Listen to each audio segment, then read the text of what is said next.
안녕하십니까. 시사토크 이슈를 말한다의 박경추입니다. 입춘 우수도 지나고 이제 따뜻한 봄으로 가는 길목인데요. 하지만 우리 청년들은 아직도 한파의 한가운데 서 있습니다.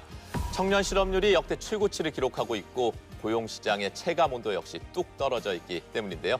그래서 오늘 이 시간에는 청년 실업 문제에 대해서 이야기해 보겠습니다. 아무래도 청년들의 문제인 만큼 그들의 시각에서 문제를 바라보고 또 해법도 찾아보겠습니다.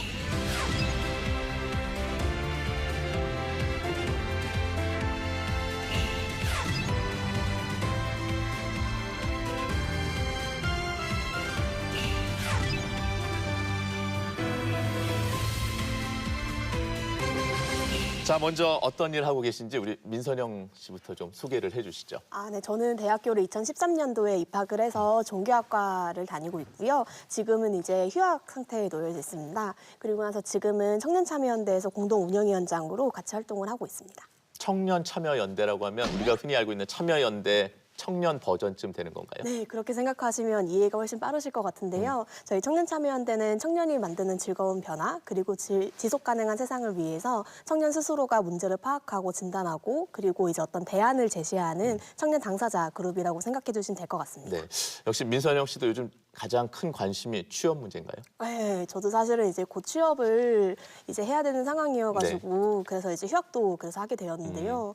네, 좀 그렇습니다. 자세한 사정은 천천히 좀 이야기를 나누도록 하겠습니다. 자, 그리고 김태웅 씨, 네. 유명한 청년 상인이시죠? 네.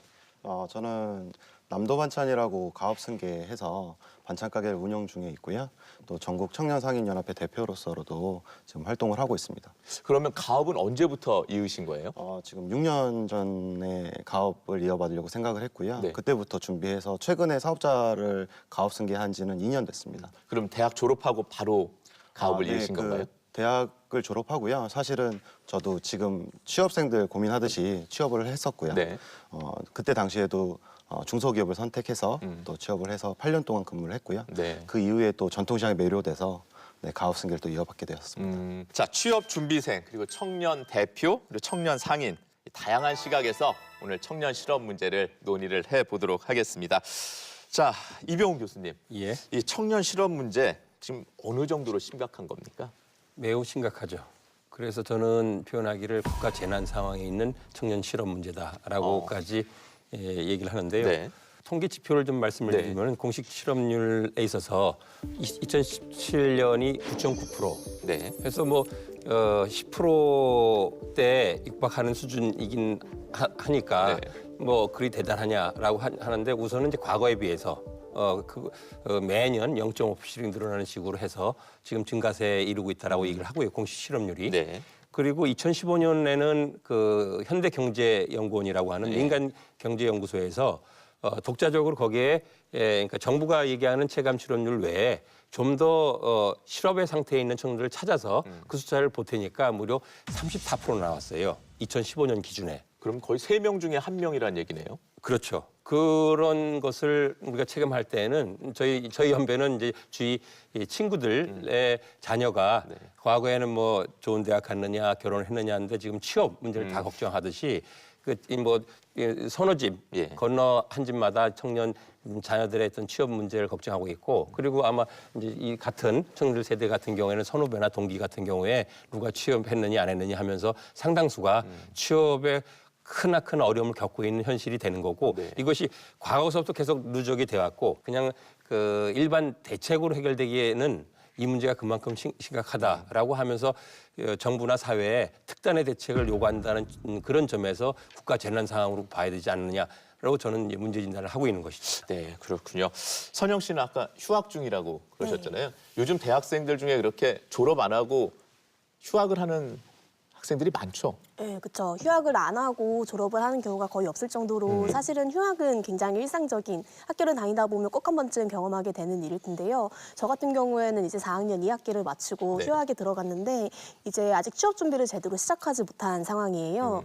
근데 하지만 이제 내가 졸업을 하고 나서 이력서상에 내가 졸업 후와 이제 취업을 하는 시점까지의 공백 기간이 생겼을 때 이 네. 공백 기간에 내가 무엇을 했느냐라고 이제 면접관이 나에게 물어보면 나는 무슨 대답을 할 수 있을까? 그러면은 저는 진짜 어떻게 대답을 해야 잘하는 대답인지 잘 모르겠거든요. 그래서 이제 그런 막연한 두려움에 이제 그렇게 휴학을 결심하게 되었고, 사실 주변 친구들도 전부 다 그런 비슷한 이유로 휴학을 결정하게 되는 것 같습니다. 그러니까 취업을 위해서 휴학을 하는 거네요. 네, 그렇죠. 사실은 뭐 취업을 위해서 학교를 다니지 않나요? 네. 네. 근데 요즘 이 취업생들 사이에서 신조어가 있다면서요? 뭐 인구론, 뭐 네. 흑턴.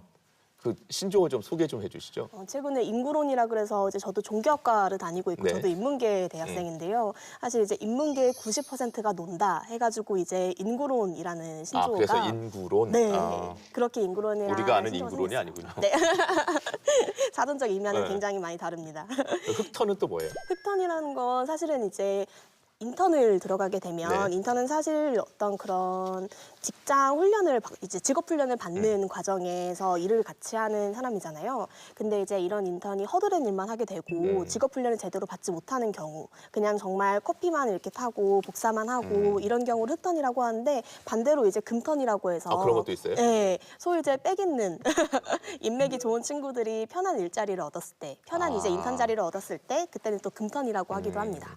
얼마나 이 우리 젊은이들이 좌절감을 느끼고 있나 그런 확 피부에 와닿는 그런 단어들이 아닌가 싶은데 보통 이 대학을 졸업하고 나서 취업하는데 얼마나 걸립니까? 저는 가장 길게 봤던 경우는 4년까지 졸업하고 이제 나서? 졸업하고 나서 4년 정도를 계속 이제 시험 준비를 하다가 이제 못 해가지고 취업 방치한 게 아니라 계속 준비는 하는데 취업이 안 돼서 4년이라는 시간을 보냈다는 거죠. 4년 내내 스터디도 하고 계속 이제 막 뭐 문제집 같은 거 사가지고 공부도 하고 이런 상황이었는데 4년 동안 계속해서 이제 언론고시에 낙방을 해가지고 예, 그래서 이제 계속 취업 준비를 하고 있는 경우도 많이 봤고, 사실은 이제 평균 취업 준비 기간이 1년 정도라고 통계청에서 조사한 자료가 나왔어요. 네. 김태형 씨도 처음에는 취업하셨다고 그러셨잖아요. 네네네. 그때 바로 취업하셨나요? 졸업하고? 네, 그렇죠. 저는 선택을 했습니다.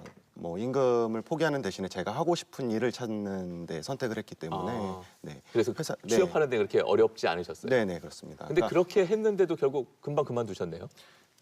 그렇죠. 청년들도 지금 현재 청년들도 마찬가지일 것 같아요.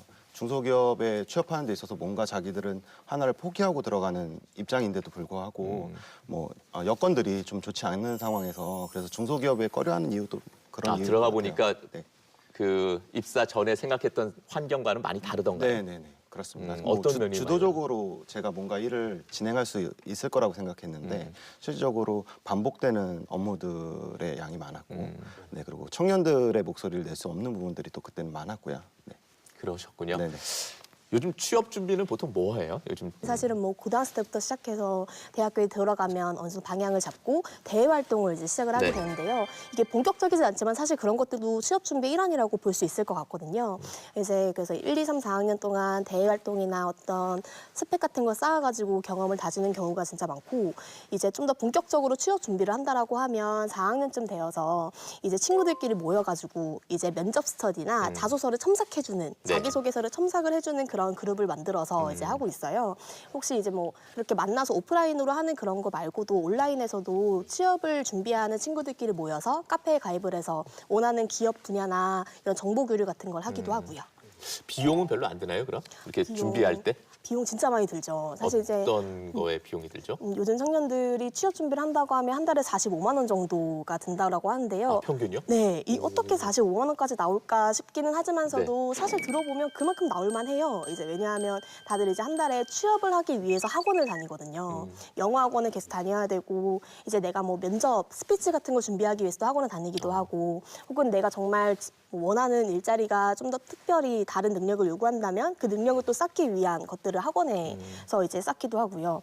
또 하나 하는 거 있다면 모두가 전부 다 하는 것들이 아마 이제 면접을 위한 어떤 정장 같은 걸 산다라든지 헤어나 메이크업을 받는 이제 그런 경우가 있을 것 같은데, 얼마 전에 제 친구가 이제 메시지로 이제 막 이번에 면접을 위해서 정장을 사러 갔는데 너무 비싸서 좀 이제 힘들었다 이런 푸념을 하기도 하고요. 이제 그런 거 말고도 이제 학교 취업센터에 지원을 받아가지고 헤어나 메이크업을 받아서 굉장히 좀 편하게 했다라는 그런 경험 같은 것도 일상적으로 공유하고 있기도 합니다. 그렇게 비용이 많이 들면 그 비용은 어떻게 마련하세요? 사실 이제 대부분의 청년들이 부모님의 지원이나 타인의 지원이 가능하면 이제 취업 준비 기간이 사실 길어지면 길어질수록 그만큼 제가 생계를 포기하고 살아야 되는 거잖아요. 근데 이제 이런 생계 지원이 가능한 경우에는 계속 그렇게 취업 준비 기간이 좀 길게 늘어질 수도 있는데 사실 이제 생계 지원 이게 당장의 생활고가 있는 경우, 당장 일을 해야 되는 경우에는 저임금 일자리나 그냥 다시 파트타임 노동자가 되는 경우도 사실 많고요. 막상 취업하더라도 이렇게 금방 그만두는 경우가 많다고 그랬잖아요. 예. 그거는 그냥 요즘 추세로 받아들여야 되는 건가요? 그러니까 한편으로는 어떻게 보면 자연스러운 현상으로 볼 수도 있고요. 처음 이제 자리를 마련하면서는 그게 자기가 생각했던 거하고 많이 틀리거나 또 새로운 어떤 자기 일자리를 찾는 그런 식의 일로 해서 자발적으로 이직을 선택하는 경우가 있을 거고요. 하지만 한국에서의 청년들의 이직 현상이 좀 지나치다라고 하는 측면은 한국적인 또 문제도 있는 것 같아요. 그 얘기는 다른 서구 같은 경우에 어려서부터 이제 직업에 대한 교육이라든가 직업 진로 교육이라든가 상담이라든가 하면서 자기가 무엇을 그러니까 자기 맞는 옷이 무엇인지 자기의 어떤 그 적성이나 자기가 뭔가 사랑할 수 있는 일이 무엇인지를 찾을 수 있는 기회가 많지가 않고 네. 무조건 대학 입시 좋은 대학 그리고 대학 요새는 취업 경쟁을 하면서 무조건 좋은 일자리 뭐 고임금이라든가 직장 안정이라든가 이렇게 들어가서는 가서 정작 자기가 하루 이틀 부딪히다 보면 앞서 우리 김태용 우리 대표도 이제 그런 경험이 있다고 말씀하시는데 정작 좋은 직장이라 하지만은 자기한테는 정말 살기 힘든 그런 일자리로 하루 이틀 지나다 보면 그런 친구들이 상당수가 새로운 진로를 찾아서 또 옮기는 경우들이 많이 나타나기도 하죠. 예. 일부 기성세대에서는 그렇게 이직률이 높은 걸 가지고 요즘 청년들이 젊은이들이 끈기가 없다. 우리 때는 우리 때도 힘들었다. 이렇게 말씀하시는 분들도 있는데 그런 부분에 대해서는 어떻게 생각하세요? 사실 이제 위지박약하다라고 이야기하시는 분들 보면은 좀 속상하기도 한 게요. 요즘 청년들이 괜히 지치고 괜히 우울한 게 아니거든요. 충분히 정말 노력 충분히 많이 하고 있는데도 불구하고 노력이 통하지 않는 사회, 그 사회 속에서 더 이상 어떤 노력을 할 수 있는지에 대해서 오히려 더 반문을 먼저 하고 싶고요. 네. 요즘 경제가 또 많이 불안하다 보니까 평생 직장이라는 개념이 많이 사라지고 그렇죠. 오히려 이제 요즘에는 좀 더 이제 사실 일을 하면서 자아 실현을 할 수도 있고 내가 좀 더 자기 발전을 또 할 수도 있는데 좀 더 발전하는 나에 맞게 나와 잘 맞는 일자리를 찾아서 떠날 수 있는 사실은 내가 어떤 일을 해야 행복하고 내가 어떤 생활을 해야 정말 만족하면서 살 수 있는지를 알고서 그거를 좀 더 실천을 할 수 있는 되게 능동적인 청년들이라는 생각이 들어요. 그래서 오히려 정말 요즘 자기 삶을 잘 살아가고 있는 청년들이 아닌가 이렇게 생각해 주시면 또 감사할 것 같습니다. 청년들 입장에서는 매우 억울한 말이군요. 이 청년 실업률이 증가하면서 사회적으로 고립된 청년들도 늘고 있다고 그래서 예전에는 이제 고독사 하면은 예. 중장년층의 문제라고 그랬는데 요즘은 20, 30대에서도 이런 문제가 발생하고 있다면서요? 취업하는 그 과정에서 너무나 많은 어려움을 겪다 보니까 그러다 보니까 청년들이 결혼을 포기한다든가 연애 포기하고 결혼 포기하고 또 결혼 어렵게 한다 하더라도 자녀 갖기를 포기하는 여러 가지 포기 현상까지 나타나잖아요. 네. 그러다 보니까 이제 혼자 사는 청년들이 많이 늘어나는 거고 또 그들 중에서는 번듯한 직장을 가지면서 그 경제적인 수입을 갖고 생활이 된다 한다면 문제가 안 될 텐데 상당수의 청년들 같은 경우에는 그런 취업 문제를 제대로 이제 풀지 못한 가운데 어려운 알바한다든가 아니면 그마저도 안 돼 있으면서 경제적인 수입이 없다 보니까 굉장히 생활을 근근히 하고 그래서 그 신체적으로도 굉장히 좀 문제되는 상황에 있고 더 심각한 거는 제가 걱정하기를 소위 심리적인 자존감이라든가 뭔가 그 도전하고 뭔가 청년다운 뭔가 새로운 사회에 자기 자리를 찾아가는 그런 식의 어떤 생각들을 잃어가고 있는 그런 점들이 나타나는 게 가장 크게 걱정이 되고 그것이 최근에 이 고독사니 자살이니 등등의 문제로까지 나타나지 않나라는 생각을 합니다. 근데 그런 문제가 개인한테 이건 네가 너 책임이다, 당신 책임이다 이렇게 말할 수만은 없는 거 아닌가요? 어떻게 보면 부모 세대들보다 또 심지어는 단군 일에 가장 스펙이 학력도 제일 높고 그리고 스펙들 갖출 거 다 그러니까 시장에 나가서 꿀릴 게 없는 청년들임에도 불구하고 오히려 세상이 바뀌고 그리고 기업이라든가 경제 구조라든가 시장 내 여러 여건들이 네. 청년들을 하여금 그 과거에 이런 스펙이라면 그냥 손쉽게 일자리를 가할 수 있는 그런 그런 시절이 지금은 그런 조건을 갖춤에도 불구하고 일자리를 구할 수 없는 그런 우리 사회 현실을 좀 우리가 같이 좀 느끼고 같이 좀 바꿀 수 있는 가운데 그나마 어려운 문제라도 좀 실마리가 열리지 않을까 생각을 하는 거죠. 그러니까 기성세대가 일단 이런 문제들을 좀 제대로 느껴야 되지 않을까 싶은데 혹시 주변에서도 취업이 워낙 어려우니까 아예 그냥 취업을 포기한 사람들도 있나요?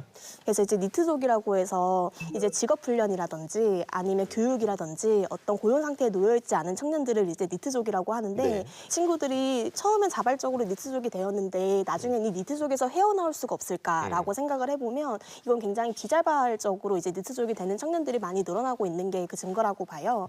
그래서 이제 뭐 내가 다시 배우고 싶어도 배울 수 없는 상황이라든지 이제 나에게 맞는 직업 훈련이 없다라든지 아니면 내가 원하는 일자리가 있는데 그 일자리가 나오지 않는다라든지 이제 이런 것들은 청년이 사회적으로도 어쩌면 또 복지적으로도 이제 굉장히 사각지대나 소외되어 있다라는 상황을 보여주고 있는 것 같습니다. 전체 일자리가 부족하다기보다는 좋은 일자리가 적다라고 말씀하셨는데 그럼 또 이렇게도 볼 수 있을 것 같아요. 너무 좋은 일자리만 이 청년들이 찾는 거 아닌가 그런 경향은 없습니까? 사실 좋은 일자리라는 게 정말 저희가 막 완전 막 연봉 막 2억 아니면 뭐 복지가 뭐 막 점심에 막 호텔 요리사가 와가지고 요리해주는 회사 사실 이런 것들을 원하는 게 아니라요. 있을까요?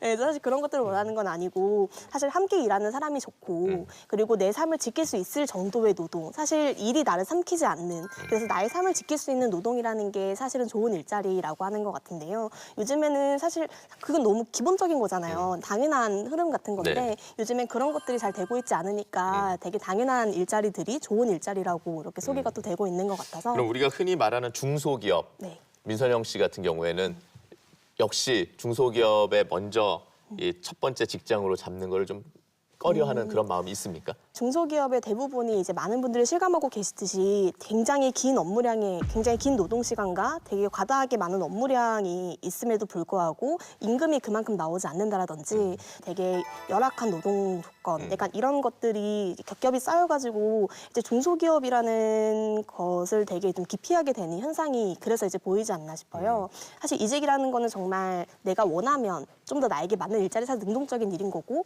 그리고 이제 그 나의 전 직장이 그 다음 이직을 위한 스펙이 되는 시대이기도 해서 사실 내가 어떤 일을 하고 있었나, 내가 어떤 직장에 있었는가, 약간 이런 것들이 또 중요하기도 해서 오히려 더 대기업을 선호하는 게 아닌가 하는 싶은 생각이 들긴 합니다. 그러면은 첫 직장이 만약에 내가 들어갈 수 있는 직장이 중소기업밖에 없다고 하면은 한 1, 2년은 실업 상태로 있는 것도 감수하실 생각이신가요? 이것도 여력이 되면은 감수를 해야 되는 건데 제가 1, 2년 동안 돈을 안 벌어도 괜찮은 상황이라면 주변은 네. 어때요? 주변 친구들이나 주변 아니면 뭐 친구들. 선배들 이렇게 보면? 주변 친구들 사실 중소기업 입사하는 친구들 이제 주변에 사실 좀 있고요. 사실 이제 대기업을 입사하기 위해서는 대기업을 입사하는 조건이 너무나 까다롭잖아요. 그만큼의 이제 인적 네트워크가 있어야 되고 그만큼의 이제 학력이 있어야 되고 그만큼의 스펙을 쌓을 수 있을 만한 시간적 여유라든지 이런 게 있어야 되는데 이제 저도 그렇고 제 주변 친구들도 그렇고 그렇지 않은 친구들이 워낙 많다 보니 사실은 뭐 대기업에 입사하는 친구들보다는 실제로 뽑는 인원수 굉장히 적고요. 이제 중소기업에 또 입사해서 자기 삶을 끌어나가는 친구들도 꽤 있습니다. 그러니까 지금 얘기해 보면 좋은 일자리라는 게 우리가 생각하는 뭐 꼭 대기업, 무슨 공기업 이런 것만을 얘기하는 것 같지는 않아요. 사실 그 청년 실업 문제의 큰 또 원인을 찾자면은 우리 노동시장 산업구조의 이중구조하고 직결돼 있다. 그러니까 다수의 일자리가 사실 중소기업이 있습니다. 반면에 중소기업은 잘 지적한 것처럼 네. 임금도 낮고 그리고 거기서 경력을 쌓더라도 뭔가 배울 수 있는 여러 가지 투자에 대한 그런 여건이 안 돼 있고 개인 사람에 대한 투자 그리고 뭐 복지 그리고 여러 가지 근로 환경 자체가 열악하다 보니까 일자리는 많음에도 불구하고 청년들이 그 청년들은 대부분 그 대학 나온 청년들이라는 얘기죠. 그들로선 당연히 좋은 일자리를 찾아가고자 하는 그런 것들이 중소기업이 충분히 충족이 제시를 하지 못하다 보니까 계속 대기업, 공공기관, 공무원 이런 쪽을 찾게 되는 그런 이제 이런 악순환 구조 속에서 청년 실업 문제가 더 제대로 해결되지 못한 측면이 있고 우리 경제 구조를 중소기업을 청년들이 정말 가고 싶어 할 수 있게끔 하는 그런 식의 여건을 만들어가는 것들이 크게 보면 또 다른 대책으로 우리가 변화를 해야 될 것이죠. 자, 그리고 최근에 또 이 청년들을 분개케 만드는 일이 있었죠. 이 강원랜드 채용 부정, 그다음에 또 금융권의 채용 비리. 그래서 그 청년 참여연대에서는 실제로 그 관련 정치인들을 직접 고발을 했다면서요? 네, 저희가 2차례 고발을 했는데요. 첫 사례 같은 경우에는 중소기업진흥공단에 채용 비리를 했다라는 의혹을 받고 있는 최경환 의원이에요. 그래서 이제 당시에 36명을 뽑는 곳이었는데 지원자가 4,600명 정도였어요. 경쟁률이 정말 어마어마하죠. 100대 1 정도 넘네요, 100대 1이. 네. 사실은 이제 공공기관이라는 게 이제 정말 신의 직장, 정말 누구나 꼭 한 번쯤 일해보고 싶은 이제 그런 곳이기 때문에 청년들이 또 이제 한창 그렇게 많이 몰렸을 것 같은데 그 당시 이제 최경환 의원의 인턴이었던 황 씨가 사실 이제 2,299등이라는 사실은 합격권에선 너무 많이 떨어져 있는 서류조차 이제 탈락을 할 그럴 이제 점수를 가지고 있었는데 이게 나중에 점수 조작을 하면서 이제 나중에 뭐 36등 안에 최종적으로 들게 돼서 합격을 하게 되는 사례가 일어나요. 그래서 이제 중간에 뭐 사장이 직접적인 증언이나 이런 게 있었는데 수사가 제대로 진행이 되지 않고 있는 상태여가지고 좀 답답한 마음이 있고요. 두 번째 사례로는 이제 아까 전에 얘기해 주셨던 강원랜드 채용 비리 사건인데 사실 합격자 전원이 전부 다 거의 그렇다고 그랬죠? 네. 그래서 채용 비리로 이렇게 들어가게 된 정말 기가 막힌 케이스.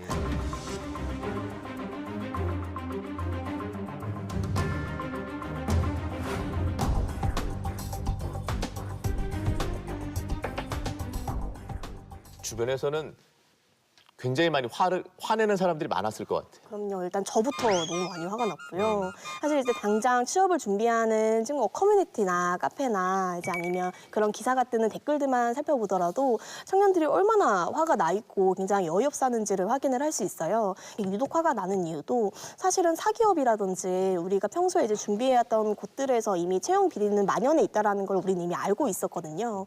하지만 끝끝내 믿었던 이제 국가라는 그런 존재조차도 결국 그렇게 이제 채용 비리를 저지르는 곳이구나 하는 거에 이제 어이없어서 실소가 터져 나오기도 하고 그만큼 더 화가 나기도 하는 사례였던 것 같습니다. 일자리를 뭐 많이 만들고 이런 걸 떠나서 공정한 경쟁을 보장해 주는 거는 가장 기본적인 거일 것 같은데. 네. 그래서 청년들이 수조 계급론이라는 표현까지 쓰는 우리 세태가 되는 것 같고요. 그 얘기는 부모가 금수저냐, 앞서도 금턴 얘기가 나왔듯이 또 흙수저냐, 그걸 고스란히 자녀 세대인 청년들이 받아서 누가 힘쓸 수 있는 데는 그냥 낙하산 아니 동아줄 타고 쭉 내려오는 반면에 그렇지 않은 청년들 같은 경우는 그렇게 열심히 노력해도 아예 그 명단에 포함될 수 없는 현실이 됐을 때 청년들의 일자리 문제를 넘어서서 우리 사회에 어떻게 보면 공정, 정의가 설 수 있게끔 그런 점에 좀 뭔가 정부가 일단 이제 칼을 뽑았다라고 하는데 좀 지켜보면서 공공기관 금융뿐만 아니라 민간 부분까지도 참 많을 것 같아요. 그런 점에 좀 이런 정기가 좀 제대로 설 수 있는 그런 변화가 또 역시 잘 만들어져야 되지 않을까 생각합니다. 이 정부 정책에서 청년 실업 문제가 등장한 게 지난 2003년이었습니다. 그러니까 벌써 15년 전인데 15년 동안 사실 상황이 더 좋아진 것 같지는 않고 오히려 더 나빠지지 않았나 싶거든요. 이 정부 정책이 잘못된 건가요? 아니면 상황이 뭐 어쩔 수 없이 그렇게 된 건가요? 뭐 평가하자면 잘 됐으면은 뭔가 좀 개선이 되고 해결이 돼야 되는 그런 식의 흐름일 텐데 청년 실업의 여러 지표상으로 앞서도 논의된 것처럼 계속 악화되는 현실을 보면은 아무튼 현재까지 했던 방식으로는 안 된다라는 것만큼은 분명히 좀 우리가 교훈을 얻어야 될 것 같고요. 그리고 사실 사회 문제가 이렇게 심각하다 하니까 여기저기서 하는 신용은 있는데 정말 청년들한테 좀 몸으로 느끼게끔 실효성 있는 어떤 대책이나 법이나라고 온 것은 말은 많지만 드물지 않았는가라는 그런 생각도 하기도 했는데 그런 점이 그동안에 이제 정부 정책이나 국회에서 정치권 내에서 했던 그런 노력도 좀 그 요란만 했지 실제 이 변화를 좀 만들어내는 부족함이 많았다라는 평가를 해야 될 것 같습니다. 김태형 씨 입장에서는 이렇게 좀 왜 이렇게 취업하려고 그러세요? 창업하시죠? 이렇게 얘기하고 싶으실 것 사실 같은데. 그게 지금까지 그 취업에 관련돼서 창업 쪽으로 더 큰 문제점이 발생을 하고 있습니다. 왜냐하면 네, 취업을 하지 못한 친구들이 실질적으로 창업을 좀 돌아서는 경우가 많고요. 또 정책 자체가 창업 유도 정책이라든가 촉진 정책들이 많기 때문에 쉽게 창업에 접근을 하려고 하는 친구들이 굉장히 많습니다. 근데 이런 친구들이 끝까지 성공하면 좋은데 사실 실패 확률이 훨씬 높습니다. 뭐 정부 정책에 인큐를 하더라도 본인이 준비되지 않은 상태에서 그 창업을 시도를 하기 때문에 끝까지 성공으로 이어지는 길이 굉장히 어렵고요.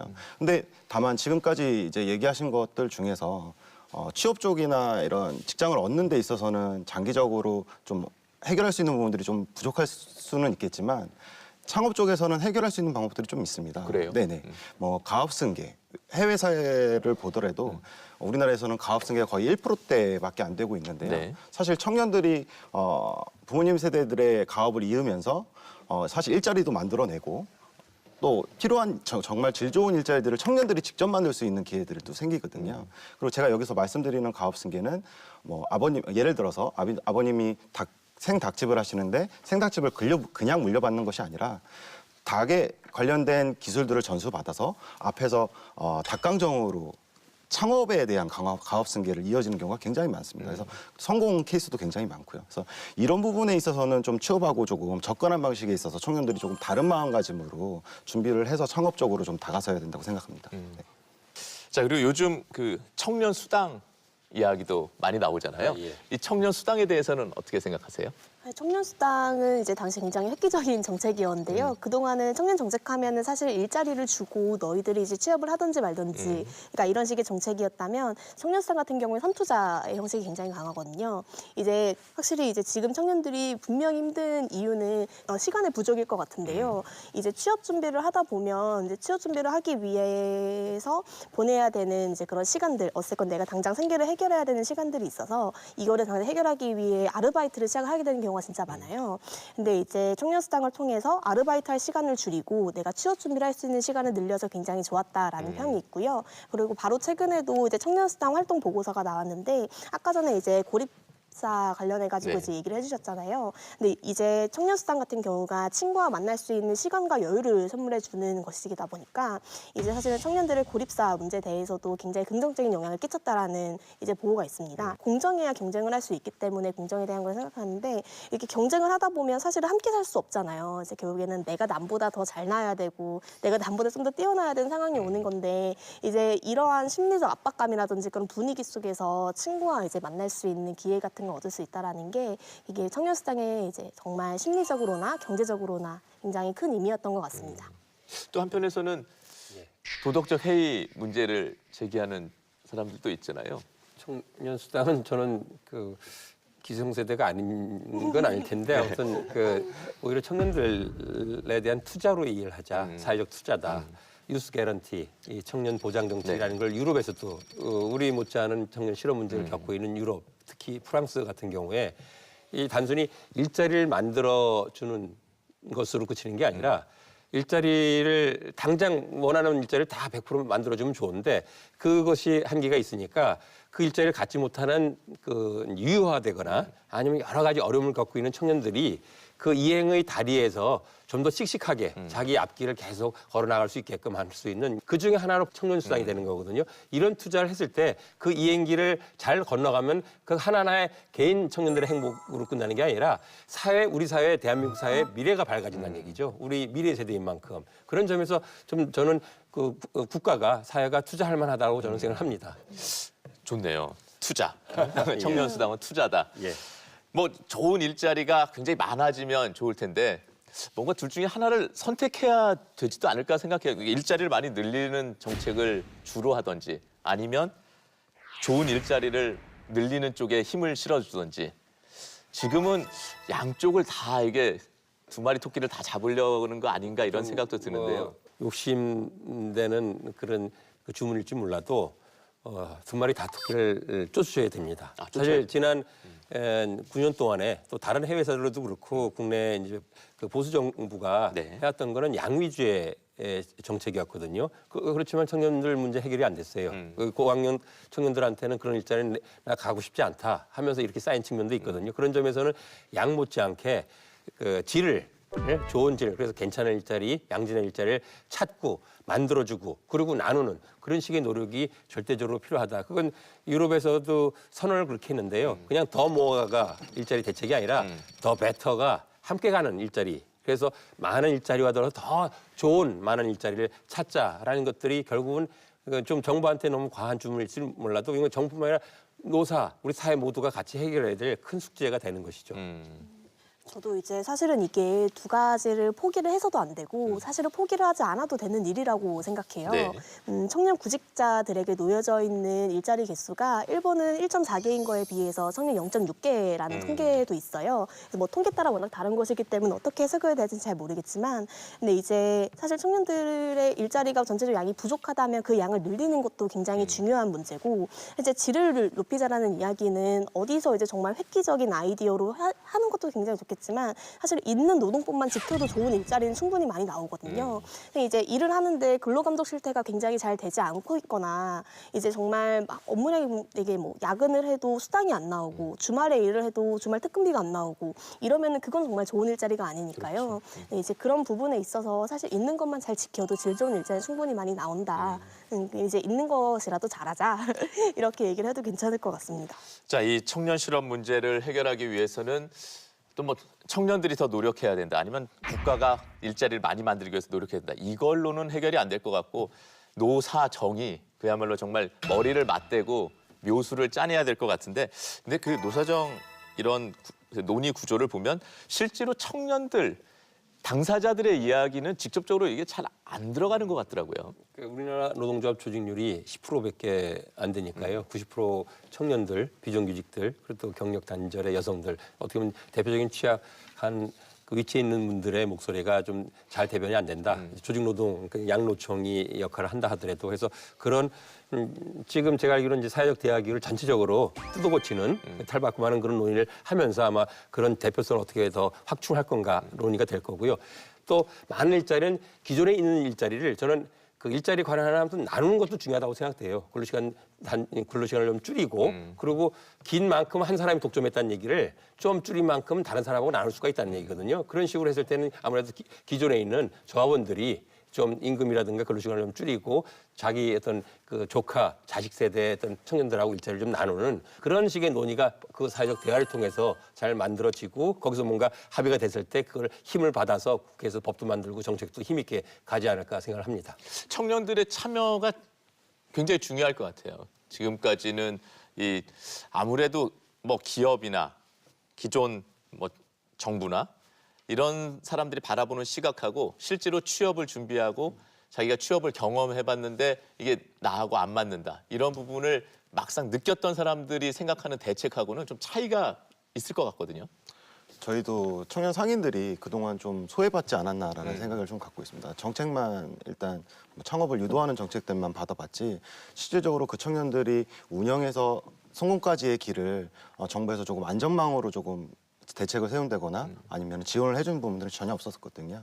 그런 부분에 있어서도 저희 그 노사정이 만약에 된다면 상인으로서의 청년들의 목소리도 꼭 필요하다고 생각이 됩니다. 네. 창업에 있어서 좀 망설이게 되는 이유가 아무래도 실패에 대한 두려움일 것 같은데 네. 조금 전에 금방도 말씀하셨지만 어떤 사회적인 안전망 네네. 이런 건 어떤 걸 갖추면은 좀 창업을 지금보다는 편하게 할 수 있을까요? 일단은 운영에 관련된 대책들, 뭐 자금의 융통이라든가 아니면은 뭐 세법이라든가 네, 그런 부분들에 있어서 도움을 좀 청년들한테 주고 그리고 이들이 좀 넓게 좀 확장할 수 있는 기회들을 좀 주는 거죠. 해외로 물건을 이제 판매를 한다거나 그런 알선도 네, 그렇죠. 예, 그렇죠. 교육을 통해서 그리고 또 아니면 프랜차이즈로도 할 수 있는 부분들 그리고 협업해서 협동조합이나 아니면 조합의 형태로 또 사업 규모를 넓히는 형태들 이런 부분들을 좀 많이 지원하는 것이 청년들한테는 좀 다양화된 상인들 특히 청년 상인들한테는 다양화된 시선으로 좀 지원해야 되지 않겠나라는 생각이 듭니다. 말로는 실패를 두려워하지 말라고는 예. 하는데 예. 실제로 대책은 아무것도 없는 거군요, 지금은. 네, 그렇죠. 그리고 특히나 벤처를 생각하는 청년들이 필요한 부분들은 기존에 이미 벤처나 아니면 기업으로 성장한 업체들이 벤처로 생각하고 있는 아이디어들을 조금 같이 협업해서 뭔가를 만들어낼 수 있는 기회들이 생겨야 되는 거죠. 최근 말씀드리자면 뭐 산단에서 최근에 산단에 청년들 벤처들이 좀 입주해서 같이 협업할 수 있는 것들을 만들어낸다거나 네, 그렇게 되면 산단 전체가 청년 물결로 좀 살아나는 경우가 있거든요. 네. 그런 부분들을 좀 같이 접합할 수 있는 부분들을 만들었으면 좋겠다는 생각이 듭니다. 네. 자, 그리고 이 취업난의 하나의 돌파구로 또 이야기 나오는 게 해외 일자리잖아요. 그런 것도 혹시 생각해 보셨어요? 해외 일자리? 예. 박근혜 전 대통령 같은 경우에도 이제 일하러 중동 가라. 이낙연 국무총리님 같은 경우에도 뭐 이제 해외 나가서 경험도 많이 쌓아보고 봉사활동도 해보고 얼마나 나가서 해볼 수 있는 게 맞느냐. 젊을 때는 좀 더 이제 많은 경험을 해봐라. 고생도 좀 한번 해봐라. 이제 네. 이런 얘기 하시는데 사실은 이제 이게 정말 저희가 자발적으로 할 수 있는 선택인가 싶은 거죠. 사실 한국에서 구할 수 있는 일자리가 없어서 해외로 가야 되는 게 답이다라고 생각을 하게 되는 상황에서 그런 제안을 해주신다는 건 사실상 이제 본인들이 직무를 유기하시는 게 아닌가 이런 생각이 좀 많이 들고요. 이제 해외 나가서 사는 거 참 좋죠. 이제 좋은 경험이라고 생각이 드는데 일단 그 전에 해외 나가는 것도 굉장히 수많은 비용이 들고 이제 이런 것들에 대한 어떤 정말 보편적인 어떤 정책 지원 정책 같은 게 없는 상황에서 무조건적으로 이제 한번 해외로 한번 나갔다 와봐라 이렇게 얘기하시는 거는 좀 네, 무리라고 생각이 듭니다. 쫓겨나듯이 해외로 일자리를 찾으러 가는 건 아니라 네. 이런 말씀이신 거죠? 네. 창업은 조금 반대되는 부분인 것 같습니다. 어떻게요? 판로를 좀 열어준다는 측면에서 가지고 있는 아이디어만 판매할 수 있을 정도의 판로를 열어주는 것 또한 굉장히 좋다고 생각을 하거든요. 그래서 취업과 창업은 조금 반대의 성향, 외국 해외 경향에 그런 부분이 있습니다. 그리고 우리 사회를 보면은 너무 개인한테 이 모든 거를 맡겨놓는 거 아닌가 이런 생각도 들거든요. 우린 진로 교육도 제대로 받은 적도 없고, 그다음 또 제대로 된 직업 교육도 사실은 받은 적이 없잖아요. 그냥 어느 순간 이제 취업할 때가 됐으니까 나는 이제 앞으로 내가 살아가야 되니까 어딘가에 들어가야지 아니면 어떤 일을 해야지. 너무 늦게 이렇게 딱 맞닥뜨린 게 아닌가 그런 생각도 들어요. 꼭 그 학생들한테 하는 얘기가 인생에는 두 개의 이제 반려가 있다, 짝이 있다라고 표현을 합니다. 네. 그것이 우리가 이제 이성, 그 가족을 이루는 부부를 짝을 만든 것이고 또 하나의 못지않은 중요한 짝이 바로 자기 일자리, 자기 직업을 찾아내는데 사실 우리 사회에서는 두 가지 다 공부를 그렇게 이 공교육 제도 속에서는 별로 다루질 않고 본인들이 알아서 하는 그러다 보니까 이러저러한 일들이 많이 벌어지고 오늘 다루는 청년 취업 같은 경우 문제도 좀 더 일찍이 자기 길에 맞춰서 일찍이 고등학교 교육을 하고 또 사회에 나가서 일하다가 다시 필요하면 또 고등교육을 받고 하는 일들이 되는데 우리는 그런 것들이 제대로 갖춰 있지 않다 보니까 교육의 문제 또 지금에서는 또 취업의 문제, 일자리 문제 다 연결돼서 나타나는 것 같아요. 사실 직업교육 같은 경우에도 이제 요즘에는 이제 정말 청년들에게 뭐 제빵 기술을 배워가지고 빵집을 차려라 이런 식이 아니라 사실 이제 어떤 시대의 변화에 맞는 그런 직업교육이 같이 선행이 돼야 되지 않나.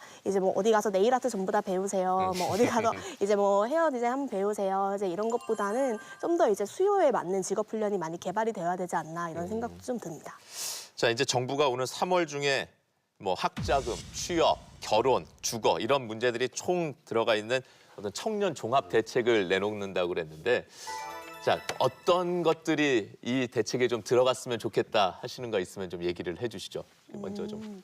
사실은 이제 청년 정책이 사실 일자리 정책이 아니라는 거 이제 그런 사고방식에서 일단 먼저 벗어나는 게 중요할 것 같은데요. 사실 이제 민간과의 협력 사실 어떤 청년 단체라든지 어떤 관에서의 어떤 협력이 가능한 거버넌스가 마련이 되는 것도 굉장히 중요할 것 같아요. 사실 당사자가 없는 당사자의 목소리가 들어가지 않는 정책은 실패를 할 수밖에 없거든요.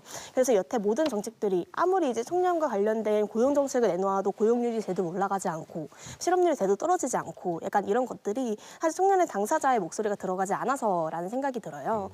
그래서 이제 어떤 청년 단체와 그 지역과의 어떤 협력을 할 수 있는 거버넌스가 제대로 마련된 상태에서 그리고 이제 청년들을 굉장히 수평적인 자세로 대해줄 수 있는 이제 그런 것들부터가 청년 종합 정책과 함께 같이 가야 되는 것들이지 않을까 싶습니다. 하시고 싶은 말씀이 진짜 많으셨군요. 너무 많았어요. 참나라 혼나네요. 사실 이런 정책들이 발표가 되면 지자체에서 비슷한 정책들을 너무 많이 또 내놓기 때문에 일괄적인 정책에 대한 부분들을 수혜자들이 혼돈이 올 수 있는 경우가 많습니다. 특히 창업 같은 경우에는 비슷한 창업 정책을 가지고 어디서 지원을 많이 하지로 청년들이 선택하는 경우가 굉장히 많거든요. 그래서 정부에서 내려오는 정책들이 있으면 지자체에서 후속 대책이라든지 아니면 선 대책이라든지 이런 것들을 좀 연계해서 대책을 만들어서 좀 일괄적으로 정책들이 수혜받는 친구들이 조금 좀 많은 효과를 볼 수 있게끔 하는 게 중요할 것 같습니다. 저 차례죠. 네. 근데 이미 제가 하고 싶은 얘기를 다 하셨어요.